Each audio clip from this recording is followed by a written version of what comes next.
नमस्कार, news nation के digital platform पर बहुत बहुत स्वागत है आपका। मैं हूं आपके साथ चिराग सुकीजा। मेरे साथ मौजूद है लक्ष्य और रोमिता। और ओकिनावा प्रेजेंट्स चैंपियंस की जंग में आज बात दिल्ली बनाम गुजरात की, जिसमें जीत हुई है देश का दिल दिल्ली कैपिटल्स की। और रोमिता जी के चेहरे पे मुस्कान नजर आ रही है, लगता है वो लेकिन कल सपोर्ट तो गुजरात को किया था। गुजरात को कर रही थी। देखिए ये आंसू जो है वो खुशी के हैं लेकिन निकल नहीं रहे, बस हंसी आ रही है मुझे कि कैसे हो गया है, क्योंकि पहला मौका है जब दिल्ली ने गुजरात को हरा दिया है और अब मतलब समझ ही नहीं आ रहा कि क्या हो गया, मतलब क्या से क्या हो गए, ऐसा वाला कुछ हो गया मुझे लग रहा है रोमिता को गुजरात का खेल देखकर हंसी आ रही है। जब आप 131 रन नहीं बना रहे हो, हार्दिक पांड्या कप्तान है, नॉट आउट रहते हैं, जिता नहीं पाते। मतलब 53 गेंद पे नाबाद अर्धशतक लगाया, थोड़ा सा रणनीति समझ में आई नहीं। और अभी तो बचे हुए थे, देखिए रशीद खान ने 1-2 गेंद ही तो खेली है, बाद में बहुत सारे बैट्समैन थे। लेकिन दिल्ली के लिए अच्छी खबर यह है कि जब आईपीएल में ऐसे मुकाबले खेले जाते हैं, अब दिल्ली को क्या चाहिए, सारे मैचेस जीतने। अगर प्लेऑफ में जाना है, यहाँ से अब जीत रही है, वो बिल्कुल जीत रही है। और 14 अंकों के साथ वो कहते हैं कि क्वालिफाइंग सिनेरियो कभी कभी बन जाता है। और अब तो अगर सारे मैच जीत जाएंगे तो 16 पर भी पहुंच सकते हैं। तो ऐसे में दिल्ली की जो उम्मीदें हैं वो जिंदा है। ऐसे में दिल्ली वासियों बिल्कुल भी चिंता करने की आपको जरूरत नहीं है। गुजरात के पास चिंता करने की जरूरत है। क्यों? आज किस हिसाब से खेले आप ये देखिए ना। ठीक है, शुरुआत में विकेट भी गिर गए थे, मैं मान रहा हूं कि विकेट गिर गए थे, लेकिन जब अभिनव मनोहर और हार्दिक पांड्या सेट हो गए थे तो वो हद से ज्यादा स्लो हो गए थे, बिल्कुल शैल में चले गए थे। मुझे याद है कि आखिरी बाउंड्री लगी थी वो 6ठे ओवर में लगी थी, उसके बाद जो बाउंड्री लगी वो डायरेक्ट लगी 17वें ओवर में। तो आप सोच लीजिए 10 ओवर में अगर गुजरात की टीम या कोई भी टीम बाउंड्री नहीं मारेगी तो वो मैच जीतने का सपना कैसे देख सकती है। बिल्कुल। और वो कहते हैं ना कि आप चाह रहे थे कि आप गेम को डीप लेकर जाएं, लेकिन ज्यादा डीप जाते जाते वो बिल्कुल, आप कहते हैं ना, कुएं में खुद को आपने खुद हर कोई महेंद्र सिंह धोनी नहीं होता। हाँ बिल्कुल, शायद अच्छा फिनिश देने की कोशिश यहाँ पर दोनों ही प्लेयर्स की तरफ से की गई थी, लेकिन ऐसा हो नहीं पाया, जिस वजह से इतने कम रन बन पाए। जो साझेदारी है वो सिर्फ 63 बॉल्स में 62 रन आप स्कोर कर पाए उस साझेदारी में। जब आप इतने लंबे समय तक क्रीज पर हो उस दौरान भी, और जब कप्तान खेल रहे हो, हार्दिक पांड्या खेल रहे हो, जिससे हम बड़े शॉट्स की उम्मीद करते हैं, वो अगर इतना स्लो खेलें तो जाहिर तौर पर उन पर आज शायद हम ठीकरा फोड़ें कि शायद उनकी वजह से गुजरात की हार हुई है। बिल्कुल फोड़ना भी चाहिए, क्योंकि आप देखिए ना, राहुल तेवतिया आए, वो तो सेट भी नहीं थे, आते के साथ ही उन्होंने 3 छक्के लगा दिए थे। हार्दिक पांड्या तो सेट थे, सेट होने के बावजूद बाउंड्री पे नहीं मार पा रहे थे। ठीक है, उनको गेंदबाजी भी अच्छी मिली है। मेन चीज थी कि बुरी गेंदों को भी बाउंड्री तक नहीं पहुंचा रहे थे। ऐसा नहीं था कि गेंदबाजी बिल्कुल फुल टॉस पे सिंगल्स। ये तो रणनीति समझ में आई नहीं है, ना हार्दिक पांड्या की ना गुजरात की। वो तो भला हो राहुल तेवतिया का, जो अंत में थोड़े से रोमांचक बना दिया, नहीं तो गुजरात तो बहुत पहले मैच हार गई थी। बिल्कुल, गुजरात पहले पावर प्ले में भी काफी धीमा खेले, 3 विकेट गंवा दिए उसी में। तो और ये पारी कितनी ज्यादा इंपॉर्टेंट, अमन खान की 44 गेंदें 51 रन, ऐसी विकेट पर जो लो स्कोरिंग मुकाबला होता है वहां पर अर्धशतक लगाना। अब पता चला कि स्ट्राइक रेट भी अच्छी। अब पता चला कि रिकी पॉन्टिंग क्यों इनकी तारीफ करते हैं। बहुत तारीफ करते हैं इनकी, और कई लोगों को समझ में नहीं आता है कि क्यों यार इतनी तारीफ करते हैं। लेकिन रिकी पॉन्टिंग कोच बड़े तभी है, खिलाड़ी बड़े तभी है, क्योंकि उनके पास जो वो पारखी नजर है ना, वो है खिलाड़ियों को देखने की। और आज दिखाया, रोसो हमेशा की तरह आए और हमेशा की तरह दिल्ली की साइड से चले गए। लेकिन अमन खान की बात करते हैं। अमन खान और रिपल पटेल और फिर अक्षर पटेल आज एक बार फिर बल्लेबाजी से कमाल तो नहीं कहेंगे, लेकिन हाँ उपयोगी पारी खेल गए। 90 के स्ट्राइक रेट से 2 चौके लगाए हैं। उस समय जरूरत, अगर आउट हो जाते तो शायद 100 रन भी नहीं बनते। बिल्कुल। और एक समय लग भी रहा था कि जब शुरुआत में दिल्ली के विकेट्स गिरे थे तब तो ऐसा लग रहा था कि ये मुकाबला शायद, मैं तो उम्मीद कर रहा था यार 49 ऑल आउट, 50, 60 ऑल आउट, कहां तक पहुंचेगी दिल्ली के पहले 2, 10, 8, 1 इस तरह का स्कोर हम देख रहे थे। डेविड वार्नर आउट हुए, प्रियम गर्ग आउट हुए, इसके बाद रोसो और फिर मनीष पांडे। इनके जाने के बाद मुझे लगता है अक्षर पटेल ने वहां पे पारी को थोड़ा सा संभाला और 27 रन उनकी तरफ से स्कोर किए गए। लेकिन उसके बाद पूरा जो, अगर हम टर्निंग पॉइंट बोले या थोड़ा सा स्कोर को और बूस्टअप करने का काम जो है वो अमन खान ने किया। अमन खान ने और अक्षर पटेल ने मिलकर जो साझेदारी की, रिपल पटेल ने उसमें योगदान दिया, तो वहां से दिल्ली संभली। और हम देख रहे हैं अब लगातार कुछ दिनों से कि लो स्कोर भी डिफेंड किए जा रहे हैं। तो एक दिमाग में एक फैक्टर भी था कि नहीं यार, कल भी बच गए थे, आरसीबी ने अपने रन बचा लिए थे, हम भी बचा सकते हैं यहाँ पे। तो एक जज्बा नजर आता है आपको गेंदबाजी में, खास तौर पर फील्डिंग भी जब दिल्ली कैपिटल्स की टीम कर रही थी तो वो एक रन का महत्व समझ रही थी। बिल्कुल दिख रहा था। ये भी इंपॉर्टेंट हो जाता है कि अब आपको प्लेऑफ की भी उम्मीद को कायम रखना है। शायद इस लिहाज से भी आज दिल्ली ने अपनी स्ट्रैटेजी बनाई होगी लक्ष्य चिराग, कि आज किस तरह से खेल खेले कि गुजरात को हालांकि डिफीट करना उनके लिए भी एक माइंडसेट होगा कि कैसे करें। अब तक 3 मुकाबले हुए हैं गुजरात और दिल्ली के बीच में, जिसमें से 2 गुजरात जीती और आज एक दिल्ली ने जीत लिया है, और ये दिल्ली की शायद तीसरी जीत इस टूर्नामेंट में, अगर मैं गलत नहीं हूं। बिल्कुल सही। तो ऐसे में प्लेऑफ की भी एक जो लड़ाई थी उससे भी आज दिल्ली ने कहीं ना कहीं इस जीत के साथ जीत लिया है। अच्छा, एक बात बताइए, हार्दिक पांड्या ने अर्धशतक तो लगाया, क्यों लगाया? मतलब यही सोच रहे होंगे कि इससे अच्छा तो आप थोड़े से कम रन बना लेते, लेकिन थोड़ी सी कम गेंद भी खर्च कर लेते। राशिद खान थे, राहुल तेवतिया थे आपके पास, आप उन्हें भी मौका दे सकते हो। और राहुल तेवतिया ने तो प्रूव भी किया ना आके कि भाई आप खेल सकते थे, कम से कम फुल टॉस को तो आप इंटेंट तो के पार पहुंचा सकते थे। वही है ना कि दिक्कत यही आ गई कि आप डीप ले जाना चाहते थे, लेकिन वही देखिए दूसरी तरफ दिल्ली के गेंदबाजी की तारीफ भी करनी होगी। बांध के रखा, स्लोअर रन्स का अच्छा इस्तेमाल किया, क्योंकि आपको पता था विकेट आज थोड़ी सी धीमी नजर आ रही थी गुजरात की, और बड़ा मैदान था, इस वजह से वहां पर छक्के लगाना इतना आसान नहीं था। वो राहुल तेवतिया की पावर थी जो छक्के लगा दिए उन्होंने लास्ट में आके, लेकिन गेंदबाजी की तारीफ करनी होगी। गेंदबाजी बिल्कुल, खलील अहमद ने तो अच्छी गेंदबाजी करे, चोट के बाद वापसी कर रहे हैं। 4 ओवर में 24 रन देके 2 विकेट। लेकिन ईशांत शर्मा जो इस सीजन कर रहे हैं, देखिए राहुल तेवतिया की जो पारी खत्म हुई, खराब हुई मैं कहूंगा, 7 गेंद पे 20 रन 3 छक्के। ईशांत शर्मा के बारे में 3 लगातार नॉर्थ के में, यार क्या मतलब, एक समय उनके लिए कहा जाता था कि लिमिटेड ओवर के वो क्रिकेटर है ही नहीं, गेंदबाज है ही नहीं। आज जब से इस साल दिल्ली की तरफ से खेल रहे हैं, गजब का प्रदर्शन कर रहे हैं। बिल्कुल, देखिए गेंदबाजी की अगर आप बात करें, राहुल तेवतिया से गेंदबाजी तो नहीं करा रहे, लेकिन बल्लेबाजी में जो एक फिनिशर का रोल दिया जा रहा है वो हर मैच में लगभग पूरा करके जा रहे हैं। लेकिन आज Okinawa effective player of the match की अगर मैं यहां पर बात करूं, हालांकि गुजरात जीती नहीं है, लेकिन मोहम्मद शमी कितना ज्यादा इंप्रेस आज आपको उन्होंने किया है। 4 ओवर 11 रन और 4 महत्वपूर्ण विकेट, 4 ओवर में सिर्फ 11 रन देके, कितना ज्यादा इंप्रेस इस खिलाड़ी ने किया आपको? देखिए, मुझे आज लगा ही नहीं कि मैं आईपीएल का मैच देख रहा हूं। आज इनकी गेंदबाजी देख के मुझे लग रहा था मैं WTC फाइनल देख रहा हूं, कि वहां पर भी इनकी गेंद ऐसे ही लहराएगी, ऐसे ये विकेट लेंगे। ट्रू जेंटलमैन, इतनी शानदार गेंदबाजी पूरे टूर्नामेंट में रही है। आप देखिए, ईशांत शर्मा को देख लीजिए, आप मोहम्मद शमी को देख लीजिए, प्रदर्शन इनका बेहद शानदार है। आज शायद प्रदर्शन जीत के साथ ऐसा और होता तो इनको भी ज्यादा खुशी होती है। अपने आईपीएल करियर का बेस्ट प्रदर्शन किया इन्होंने, तो मुझे लगता है कि शुरू में तो कुछ समझ में आया ही नहीं। टेस्ट लाइन गेंदबाजी कर रहे थे, वही लाइन लेंथ पे गेंदबाजी कर रहे थे जो टेस्ट पे करते हैं, और किसी भी बल्लेबाज को समझ में नहीं आया। और जब विकेट कीपर कैच पकड़ रहा है बार बार, तो उसके समझ सकते हैं कि कितनी काबिलियत है। बिल्कुल रोमिता, जैसे ओकिनावा की हर स्कूटी कोस्ट इफेक्टिव है, वैसे ही इफेक्टिव गेंदबाजी मोहम्मद शमी लगातार कर रहे हैं। लेकिन आज जब पहली गेंद पर वो रिद्धिमान साहा की विकेट देखी, कितना ज्यादा दिल को मतलब खुशी पहुंची। मैं आपको ये बताना चाहूंगी कि जैसे ये हुआ उस वक्त न्यूज रूम में सभी मैच, क्योंकि थोड़ा बहुत देखते ही होते हैं उस दौरान, तो उस वक्त बिल्कुल हल्ला मच गया था।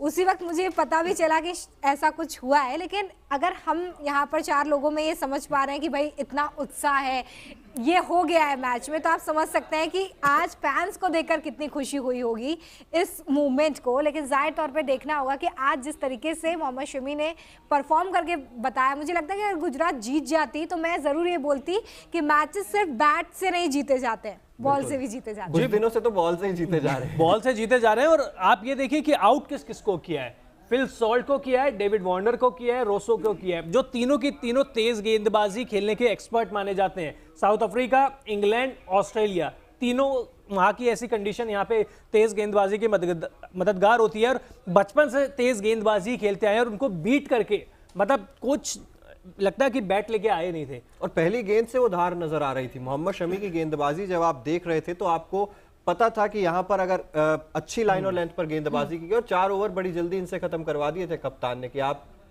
जितने विकेट्स ले सकते हैं लीजिए, और वो 4 विकेट उन्होंने लेकर भी दिखाए थे। ये वो पारी हार्दिक पांड्या की मैच विनिंग या मैच लूजिंग, किस साइड आप इसे रखेंगे? मत दिखाओ, मैं कह रहा हूं मत दिखाओ कुछ। इन रनों का कोई फायदा नहीं है जब आप अपनी टीम को जिता नहीं सकते हैं। 53 गेंद खेल के आप 59 रन बना रहे हैं। आप अपनी टीम को खुद कह रहे हैं कि जा हार की तरफ बढ़ जा आगे। बिल्कुल, और डीप ले जाने के चक्कर में ये जो है गुजरात टाइटंस की आज हार हुई। और वो जो कहते हैं ना कि चेस करने में गुजरात माहिर है, चेस करने में, और इतने कम रन अगर आप चेस नहीं कर पा रहे हैं तो फिर इसका जो श्रेय है या कहें कि जो नेगेटिव पॉइंट्स जा रहे हैं वो इन्हीं के खाते में ही जाने तो चाहिए। देखिए, और ऐसा भी नहीं है कि कोई ऐसी टीम है जो इस तरह के स्कोर को चेस नहीं कर सकती है। आप आईपीएल के चैंपियन रह चुके हैं, आप इस सीजन में भी अच्छा परफॉर्म कर रहे हैं, पॉइंट टेबल में सामने भी 130 रन है केवल। हाँ, और स्कोर भी इतना छोटा है, लेकिन उस लिहाज से आज जो गुजरात का खेल रहा है उससे मुझे लगता है कि हर गुजरात का फैन जो है वो आज सेटिस्फाई नहीं होगा, और शायद हम जिस पर ठीकरा फोड़ रहे हैं वही होगा, क्योंकि हार्दिक पांड्या ऑलमोस्ट अगर वो है क्रीज पे, वो मैच जिताने के लिए खेल रहे हैं, तो फिर उनकी पारी ऐसी होनी चाहिए कि वो जिताऊ पारी खेलें। लेकिन आज शायद टिक कर खेलने में, संभल कर खेलने में, और शायद ये सोच थी कि मैच को आखिर तक ले जाएंगे और वो फिनिशर के तौर पर शायद स्टैब्लिश हो इस मैच में, ये रणनीति रही होगी जिस वजह से गुजरात को हार का सामना आज करना पड़ा है। हालांकि उन्होंने अर्धशतक जरूर लगाया है, लेकिन काम नहीं आया है। और मुझे लगता है लक्ष्य शायद वो पढ़ रहे हैं कि हार्दिक पांड्या ने क्या कहा है। वो कह रहे हैं मैं तो अपनी पूरी कोशिश करी, मैं नहीं जिता पाया। मतलब पूरी कोशिश की, और ये भी कहा उन्होंने कि बीच में यार कि मिडिल ओवर्स में हमें 2 बड़े ओवर मिल जाते तो शायद हम जीत जाते। तो बनाने तो उन्हीं को थे, क्रीज खुद पे ही तो क्रीज वही पे थे। और देखिए, आप कुछ भी कह लीजिए, हार्दिक पांड्या ने आज इंटेंट दिखाई दी। फुल टॉस पे भी जब हम लोग मैच देख रहे थे, हम कह रहे थे ये तो फुल टॉस है, ये तो बाउंड्री जानी चाहिए थी, वहां पर सिंगल ले लेके खेल रहे थे, वहीं से जो रन स्कोर है, एक बाउंड्री भी पड़ जाती, एक फुल टॉस का इस्तेमाल भी कर लेते तो मैच आज गुजरात के पक्ष में होता। और ये तो सब कह रहे थे कि ठीक है भाई, पिच धीमी है, पिच पे बल्लेबाजी के लिए, पिच पे तो गिरी नहीं रही थी गेंद, उस गेंद को भी आप हार्दिक कह रहे पिच अच्छी थी बल्लेबाजी के लिए। अच्छा, ये कहा उन्होंने कहा, और कहा कि 129 रन तो हम कभी भी हंसते हंसते ले लेंगे, किसी भी और दिन 129 रन हम किसी भी दिन बना लेते। लेकिन आज क्या कहें फिर इस हार को, क्या दिन नहीं था गुजरात का? दिन नहीं था, खुद की गलती से आ रहे हैं। और हार्दिक पांड्या, आज एक खिलाड़ी का नाम आप ले सकते हो कि किसकी वजह से आ रही, कप्तान है, मैदान के बीच में है, क्रीज पर है, सारी चीज है, रणनीति उनको बना दी थी। अभिनव मनोहर खेल रहे थे, उनको साथ लेके चलना था। अभिनव मनोहर, माफ कीजिएगा, खेल रहे थे, कोशिश कर रहे थे, दिख रहे थे कि बड़े शॉट मारने की कोशिश कर रहे हैं, लग नहीं रहे थे, वो अलग बात है। लेकिन हार्दिक पांड्या 19वें ओवर तक गेंद को सहला रहे थे, अब सहलाते रह जाइए। बिल्कुल, और वो सहलाते ही रह गए। अगर बात करें यहाँ पर रिपल पटेल की, जिस तरीके से हम कह रहे थे, अंत में आकर इन्होंने कुछ रन बटोरे। दिल्ली कैपिटल्स के लिए 13 गेंदे 23 रन बनाए 176 की स्ट्राइक रेट से। और ये वो कुछ पारियां थी जो अंत में 3 पारियां, छोटी लेकिन उपयोगी पारियां थी, जिसकी वजह से दिल्ली कैपिटल्स 130 तक पहुंचा और वहां से उस स्कोर को उन्होंने डिफेंड कर लिया। फिल सॉल्ट पिछले मैच में बहुत अच्छा खेल रहे थे, इस मैच में बट उससे पहले 2 बार डक पे आउट हो गए थे, आज एक बार फिर डक पे आउट हो गए हैं। तो ये बनाएंगे तो मतलब 70-80 बनाएंगे, नहीं तो खाता भी नहीं खोलेंगे। और मिचेल मार्श का भी आप देख लीजिए, शादी के लिए भी छुट्टी चाहिए, बीमार भी हो गए हैं, तो दिल्ली तो ये बार बार सोच रही होगी हमने लिया क्यों, क्योंकि पिछले मैच में आप देखिए 4 विकेट भी लिए, अर्धशतक भी लगाया। तो इतना बड़ा खिलाड़ी जो आपको बल्ले और गेंद दोनों से परफॉर्म करके देता है, वो बाहर हो जाए तो देखा टीम का कॉम्बिनेशन तो बिगड़ता है। बिल्कुल। और अगर यहाँ पर बात करें Okinawa colourful movement of the match, क्योंकि ओकिनावा भीड़ में भी आपको अलग से कलरफुल तरीके से दिखाता है, तो वहां पर अगर मैच में कलरफुल मूवमेंट पर भी नजर डालें तो काफी सारे कलरफुल मूवमेंट्स हैं। उसमें से एक ये मोहित शर्मा जब विकेट लिया था, एक ये मोहम्मद शमी जो इफेक्टिव प्लेयर भी हैं आज के, और ये पारी दिल्ली कैपिटल्स के लिए जो कि उपयोगी साबित हुई। तो ये है कलरफुल मूवमेंट्स कुछ मैच के जहां पर हमने देखा, और जिस तरीके से मोहम्मद शमी, अमन खान और मोहित शर्मा ने विकेट्स लिए, और मोहम्मद शमी तो लगातार अच्छा परफॉर्मेंस कर ही रहे हैं। तो इफेक्टिव प्लेयर की भी हम बात कर रहे हैं, जिस तरीके से गेंदबाजी की मोहम्मद शमी ने, 4 ओवर 11 रन देकर 4 विकेट हासिल किए, और लेकिन जीत नहीं दिला पाए। मेन चीज है कि अंत में जीता कौन, उस चीज पर मोहम्मद शमी को तो अफसोस हो ही रहा होगा कि इतना अच्छा स्पेल, उसके बावजूद आपके खाते में जीत नहीं आई। देखिए, बॉलर्स ने जो यहाँ पर करके देना था वो दिया, लेकिन अब जब बैट्समैन की बारी आती है और अगर वो इस तरह का परफॉर्म करें तो जाहिर तौर पे टीम को हार का सामना करना पड़ता है। लेकिन आज इफेक्टिव प्लेयर के रूप में मोहम्मद शमी जो है, उन्होंने अपने आप को स्टैब्लिश किया, जिस तरीके से उन्होंने खेल खेला। के पीस में हार्दिक पांड्या किसे कहना चाहेंगे defective player of the match? Hardik Pandya देखिए अर्धशतक बनाकर भी देखिए हम बात कल भी यही कर रहे थे कि अगर मैच मैंने तो ये भी बोला था कि अगर किसी एक इम्पैक्ट प्लेयर की भी हम जब बात कर रहे थे, अनुमान लगा रहे थे, तो हार्दिक पांड्या बोला था। तो जाहिर तौर पर जब कैप्टन क्रीज पर है, उसके हाथ में बैट है, रणनीति उसे तय करनी है, अगर वो नहीं कर पा रहे, हार जाती है टीम आपके होते हुए क्रीज पर, तो नहीं होता है। और देखिए आज रणनीति में चूक हुई, ठीक है, कई बार दिन होता है कि बल्लेबाज पूरी कोशिश करता है, मारने की कोशिश करता है और नहीं लगती है, टाइमिंग सेट नहीं होती है, लेकिन आज कोशिश भी तो नहीं दिखी ना। अब जो बार बार हम बात कर रहे हैं फुल टॉस पे, कहीं गेंद मिली है उनको, कम से कम 5 से 6 गेंद मिली है जो वो शायद 2 रन भी दौड़ सकते थे, बाउंड्री पे भी जा सकती थी, क्योंकि जो ये रनों का मार्जिन है वो 25-30 रन नहीं है, यही 4-5 रन है। बिल्कुल 4-5 रन का मार्जिन है और उन्हीं रनों से आप हारे भी हैं। तो निश्चित तौर पर कहीं ना कहीं आपको समझना था उस रन चेस को, आपको प्रॉपर प्लान करके चलना था कि किस मोमेंट पे आपको एक्सेलरेट करना है, किस मोमेंट पे आपको गेम को डीप ले जाना है। वो डीप के चक्कर में एक्सेलरेशन तो आई जब राहुल तेवतिया आए, तो वहां पर आप बहुत ज़्यादा लेट हो चुके थे। आपको चांस देना चाहिए था शायद, और अभिनव मनोहर भी वहां पर मौजूद थे और हार्दिक पांड्या भी वहां पर मौजूद थे। लेकिन समस्या यहाँ पर यह भी थी कि अभिनव मनोहर तो एक तरफ कोशिश कर रहे थे वो बड़े शॉट्स खेलने की, लेकिन हार्दिक पांड्या तो लगातार यही कोशिश कर रहे थे कि सिंगल डबल ही चलाएं, चाहे 10 की आपको रिक्वायर्ड रन रेट। शायद उन्हें उनकी ये रणनीति हो, जैसे कि हम कल बात कर रहे थे कि बड़े शॉट्स ना भी खेले जाए तो शायद सिंगल और डबल से मैच जीता जा सकता है, क्योंकि कल भी जब हमने देखा तो स्कोर बहुत छोटा था। शायद इस रणनीति पर हार्दिक पांड्या काम कर रहे हों कि स्कोर उतना बड़ा नहीं है तो शायद बड़े शॉट्स की जरूरत नहीं है, लेकिन देर इतनी ज्यादा हो गई कि उसके बाद आपके पास ये भी समय नहीं बचा कि आप बड़े शॉट्स खेल के मैच को अपने पक्ष में ला सके। तो शायद इस रणनीति पर काम कर रहे हो, लेकिन ये पूरी तरह से फेल हो गई। बिल्कुल, और अंत में देखिए ईशांत शर्मा को भी फुल क्रेडिट दिया जाना चाहिए। आखिरी ओवर में 12 रन सामने राहुल तेवतिया, हार्दिक पांड्या, कभी भी मतलब 100 में से आप ये मान लीजिए कि 95 मैच गुजरात जीत जाती, आज जीत नहीं पाई। Credit goes to Ishant Sharma. बिल्कुल, गेंदबाजी भी की और अंत के ओवर में जिस तरीके से गेंदबाजी की वो भी काबिले तारीफ है, क्योंकि रन्स बचाते रहे। एक तरफ राहुल तेवतिया का जब विकेट गिरा तब तो ये साफ ही हो गया था कि यार अब शायद ये देखिए मुकाबला कोशिश हाथ से दोनों निकल तरफ चुका। से होती है। एक तरफ गेंदबाज कोशिश करता है कि वो मैच का रुख बदल सके और इधर से बैट्समैन भी कोशिश करता है, किसी एक की कोशिश रंग लाती है, जो आज दिल्ली की लेकर आई है। लेकिन क्या पॉइंट टेबल पर इसका कोई असर पड़ने वाला है? देखिए पॉइंट्स टेबल पर निश्चित तौर पर मुझे लग रहा है गुजरात के लिए तो असर पड़ेगा ही पड़ेगा, क्योंकि पॉइंट्स टेबल नहीं पड़ा है। चलिए अभी तो नंबर 1 पे ही है, नंबर 1 पर ही है, क्योंकि जीत है उनके पास, पॉइंट्स इतने ज्यादा है।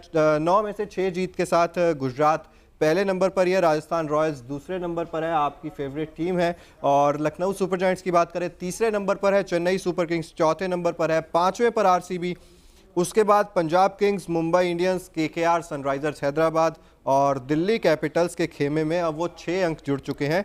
यानी कि 6 अंक के साथ भी 3 टीमें हैं, 8 अंक के साथ 1 टीम है और 10 अंकों के साथ तो आपके पास 5 टीमें हैं। दिल्ली भी ऊपर आ गई है, दिल्ली ऊपर आ गई है, दिल्ली 2 अंक मिलेंगे तो ऊपर तो आएगी। दिल्ली लेकिन है अभी 10वें नंबर पर ही, बट धीरे धीरे क्योंकि धीरे धीरे कोशिश कर रही है और क्योंकि नेट रन रेट भी काफी ज्यादा अभी माइनस में है, तो इस वजह से दिल्ली को ऊपर आने में पॉइंट्स टेबल में तो थोड़ा टाइम लगेगा। लेकिन हाँ, उम्मीदें जिंदा। लेकिन ये जो 10 वाली कश्मकश है, ये 5 टीमें 10 पर आकर फंसी हुई हैं, कौन आगे जाएगा? आईपीएल का रोमांच, यही सही तो आईपीएल का रोमांच कहते हैं। अंत तक नहीं पता कौन सी 4 टीमें हैं जो प्लेऑफ की रेस में जाएगी। और जब अब गुजरात भी आज हार गई है, टीमें और जीतेगी भी, उनके भी 12 अंक होंगे, तो ये वाली देखने वाली बात होगी। प्लेऑफ के अभी शायद मुझे लगता है कि कोई भी प्रेडिक्ट नहीं कर सकता कि कौन सी वो 4 टीम होगी जो प्लेऑफ में जाएगी। वाला था कि आप प्रेडिक्ट करिए, नहीं मेरे को नहीं करना, अभी नहीं करना। क्योंकि अब देखिए 9 मैच तो लगभग पूरे हो चुके हैं, यानी कि अब से 5 मैच बचे हैं लगभग सभी टीमों के।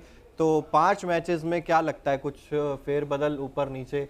आप कहेंगे कि राजस्थान रॉयल्स जाएगी एक तो, और दूसरी टीम शायद आप गुजरात टाइटंस का कह ही देंगे। तीसरी है सीएसके और चौथी एलएसजी या आरसीबी में से एक है। अच्छा ठीक है, चलिए आपने मतलब आरसीबी, मैं पहले एलएसजी का नाम ले देता, लेकिन अब राहुल इंजर्ड हो गए हैं, जब कप्तान इंजर्ड हो गया है तो उनकी पूरा कॉम्बिनेशन बिगड़ चुका है, तो इसलिए मैं आरसीबी को अब थोड़ा ऊपर ले आया हूँ। बिल्कुल, और आपके हिसाब से फेवरेट टीम चेन्नई? हाँ, मुझे भी लगता है कि जो फंसी चेन्नई भी 10 अंकों पे ही हुई है। हाँ, वही मैं बात कर रही थी कि जो स्टार्टिंग की 4 टीमें हैं वो लगभग मुझे लगता है कि इसी कॉम्बिनेशन के साथ आगे बढ़े। पर वही है, मैं लक्ष्य की बात से सहमत हूँ कि लखनऊ और आरसीबी के बीच में कुछ डाइसी हो सकता है। अच्छा, पंजाब की उम्मीद नहीं है क्योंकि फंसी वो भी 10 अंकों पर ही हुई है।